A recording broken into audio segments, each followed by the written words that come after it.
Okay, so let's talk about Japan and religion. Um, I lived in Japan for 3 years. Of course, I'm not Japanese, but I still love this topic. And one thing I've noticed over the years, and I've talked with many Japanese people about this, is that even in antiquity, Japanese people didn't really fight for Shintoism. Apparently Nobunaga, and there were some disputes around that time, I guess in the Sengoku period, correct me if I'm wrong, historians out there, but there were some fights over some aspects of Buddhism, I believe, okay? So there was a little bit of that. However, for Shinto, they never really had that. And it doesn't seem like that anyway, unless I'm wrong. I've never heard it before, though. I'm not an historian. I'm just some guy on TikTok. But like I've talked with many Japanese people, and they confirmed that, you know, there was never any like I fight for Amaterasu. You know, I fight for Fujin or Laijin. You know what I mean? Like they never fought for their gods. It seems like they never really fought for their gods the same way that like the Vikings seem to have, or especially people in Abrahamic religions have and still do, you know, one could say.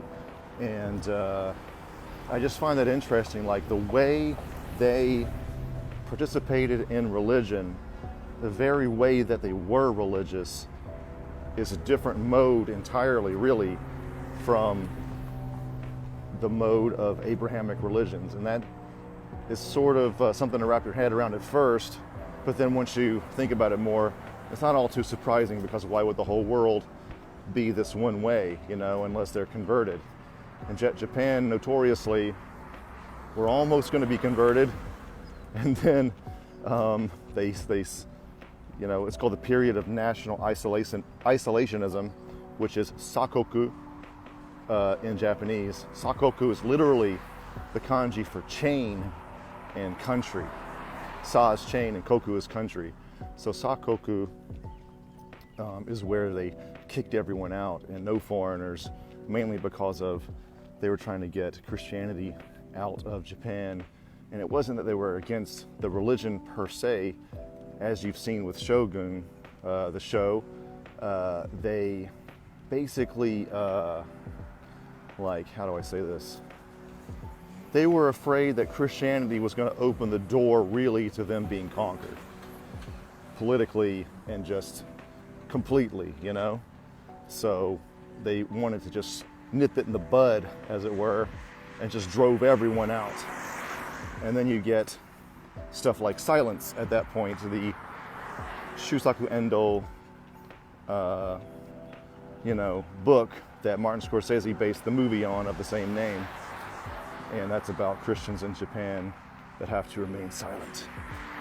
And at that time, whenever they were driving them all out. And to go even deeper on this topic, you know, the Abrahamic religions, Christianity, Judaism, and Islam, I'm less familiar with Islam, to be honest with you, but I mainly know Christianity, I suppose. And, you know, the very first topic is creationism, right? How did the world and the universe get made? It all begins there, in the beginning, right? And I think that this very idea influenced, this topic influenced the West to a great degree. And I feel like it influences our interest in the Big Bang and all that. But in Japan, they don't have that as much. So I feel like there's less interest in the Big Bang just because there's no debate about it. It's just some cold scientific topic that they don't care about because there's no real controversy surrounding it at all whatsoever. Also, like the average Japanese person, they know about Shinto to a degree, but not really that deeply, and Buddhism as well. But there's seemingly almost no interest in where the Shinto gods came from and who made them, etc. Right? There's no interest in creation, seemingly, really. And Buddhism also, I'm pretty sure, like kind of famously, is kind of not concerned with the creation of the universe, because I believe the Buddha said that thinking about that won't lead to enlightenment. So Japan and the East in general, stereotypically, just aren't like that. They're, and to go even deeper, I had a conversation with a Japanese friend that said that basically the West is concerned with tsukuru, T-S-U-K-U-R-U. Tsukuru means to make, simply to make. And while Japan is concerned with naru, N-A-R-U, which is to become or becoming. It's kind of like, the way I interpret that is,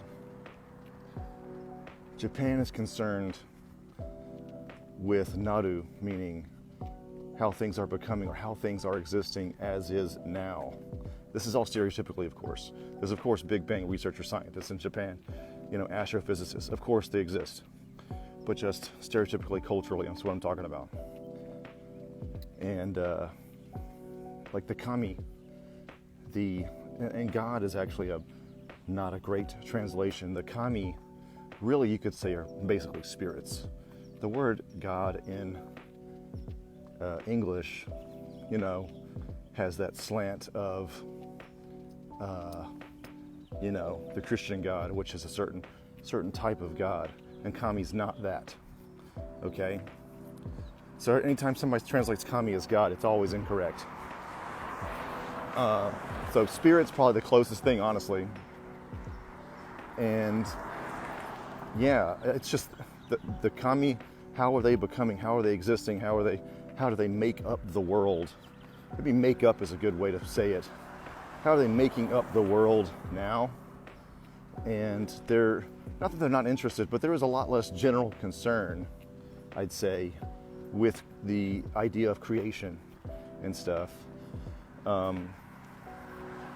One time, this Japanese girl said to me, like, she kind of almost jokingly said, why do Americans always talk about space? And I think that we're really concerned with it because of the controversy laid down in the culture via, via Genesis, and the story of creation. So all that stuff is just so interesting to me. They just think about it differently, and that's why people, glom on to their culture, so like I have. Like, you enjoy that difference. You get to see a broader perspective of really everything whenever you think like that, whenever you see a difference like that.